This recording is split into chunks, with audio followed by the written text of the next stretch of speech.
If you've played the new Legend of Zelda, Breath of the Wild on the Switch, you'll be aware that it has some frame rate issues when playing on the TV while docked, and even when not docked it only plays around 30 frames a second.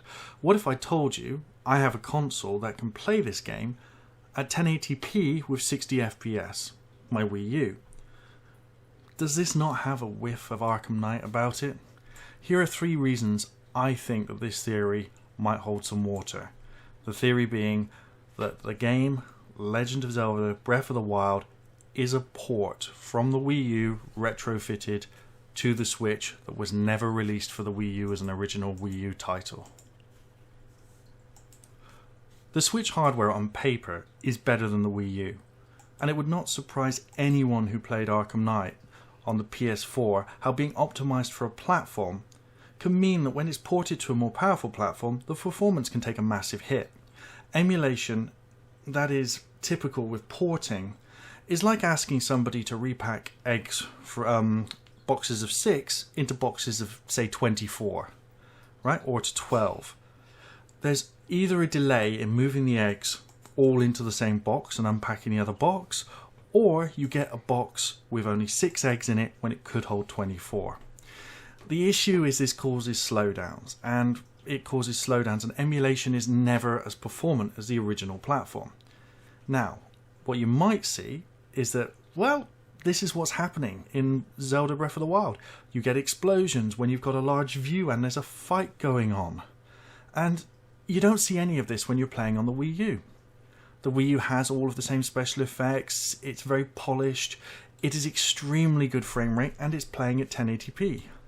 This implies that the game was designed and built for the Wii U hardware, and given the new chipset, is having a very difficult time rendering the Wii U's graphics, the Wii U's textures, the Wii U's particle effects, because they are being ported, they are being emulated. Their function is not native to the Switch, and even though the Switch is more powerful, it's having a problem with it. That's the end of my first reason. The second reason is development time.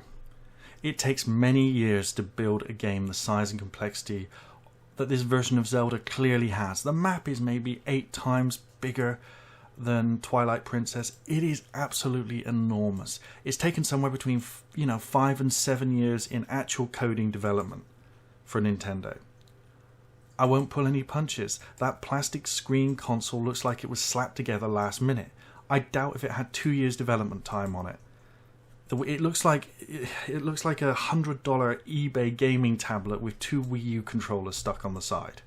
And I'm not ragging on it for not being a good product. It probably is going to be very good for kids, but that screen is a disaster. The fact you can put the rumble packs on sideways are a disaster.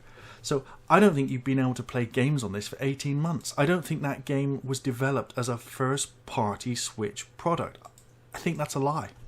I think that is an exaggeration. I don't think Legend of Zelda Breath of the Wild was ever designed to work with the Switch from start. It is not a Switch title, it is a port. I think exactly the same is going to happen with Mario Kart 8, although Mario Kart 8's graphics are not going to be as impressive as they are on the Wii U. You know, I'm not going to move to something with a plastic screen that scratches in its own dock. I'm going to stick to my 3DS and I'm going to stick to my Wii U until they bring out a second version with a glass screen and they resolve all the other problems they've got. But I don't think that this console has existed long enough for a game of this size and scope to have been developed for it. It just seems like a logical impossibility to me. My third and final reason, which for me is the clincher, is the game design choices that appear to be dead-end and make no sense. Every fight you have to go into the menu around 1 to 3 times, and with boss fights it can be between 12 and 20. Why? Well, the answer is simple. When you take away the ability to use the Wii U's touchscreen to select weapons, because you're now playing on it because it's a Switch, you've changed the game mechanics to a point where it was designed from the ground up to have a system for swapping between weapons and swapping between runic powers in the middle of a fight. You now no longer have that, so you have a clunky combat system where weapons last 5 to 9 hits, and then you have to keep going in the menu to select a new one, and when you go in the menu you're on the wrong item and you have to switch all the way over. This does not feel like a well-polished Zelda game they've spent 5 to 7 years working on. It just doesn't make any sense. I'm sorry it's a little tinfoil hat, but this one is the one that clinches it for me, is that the game would work so much better if you could just select a few things with your thumbs as you're fighting. Nintendo are great at making the best interfaces. They make the best UIs, and they make some of the best flowing games. So why have they got combat wrong? So wrong. And a game with Twilight Princess where the combat was so fantastic. You could seamlessly use the Wii remotes. It was, you didn't want to use them. I always got out a controller because I'm a classic player. I prefer to use a handheld controller rather than the Wii remotes, but it was playable very well with the Wii remotes. The game was written from the ground up to use the Wii remotes and had the other functionality as well. I think what we're dealing with here is we're dealing with playing it with the Wii Pro controller type controls because they've taken away the Wii usability. Even that little Shiska tab looks like a Wii U controller. Now, you can say it looks like a Switch as well, but it would make sense if you were using the same thing that Link is using in-game to select the powers that Link is selecting in-game. It's very Nintendo. It ties the whole thing together, and it would solve a lot of the gameplay problems which appear to be bad design choices, which I don't think they were. I think they were good development choices, and in the last minute, those menus have been ripped out of the game for no other reason than making it look like a Switch title. Because it is a lot easier to remove some menus from a game than it is to rework the whole combat system, rebalance all the weapons, and change the entire menu interactions that the person's going to have to go through.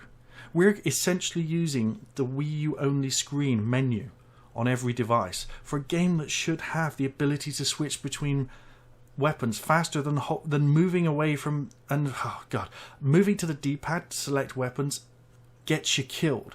Pushing the plus thing, pausing the game and moving on doesn't. And somebody was saying, oh, you can tap this and then you have to move that. Yeah, that doesn't work.